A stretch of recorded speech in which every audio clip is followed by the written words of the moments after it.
Bonjour à tous, j'espère que vous allez bien.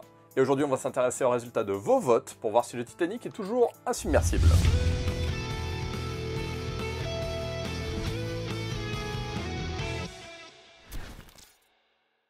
Rose pourra rester un petit tour de plus sur son radeau, car vous avez été 22 à voter pour Titanic et 8 pour 12 Years a Slave. On retrouvera donc Jack et Rose au prochain tour, et aujourd'hui on va s'intéresser aux perdants.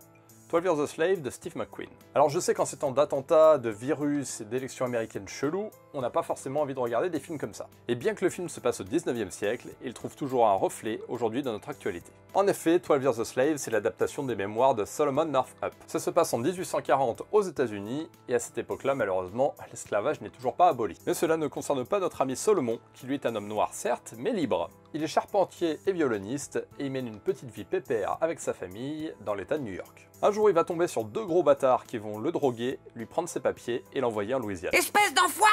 Là-bas, comme il ne peut pas prouver qu'il est un homme libre, il sera réduit en esclavage et envoyé travailler dans les champs de coton. On va donc suivre tout au long du film les péripéties de Solomon pour essayer de récupérer ses droits d'homme libre.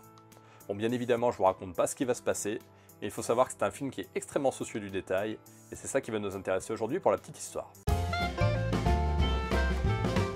Les anecdotes d'aujourd'hui sont comme le film, pas hyper joyeuses, mais très intéressantes. L'arbre qu'ils utilisent dans le film pour pendre les gens, c'est un arbre qui servait réellement à pendre des esclaves. Et d'ailleurs, on peut encore voir des tombes à ses pieds.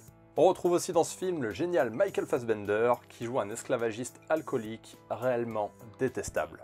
Et pour que ses partenaires aient encore plus une sensation de rejet et de dégoût quand ils tournaient avec lui, il enduisait sa moustache d'alcool. Et enfin, on termine sur une anecdote un petit peu plus fraîche, c'est que ce film est une prouesse technique.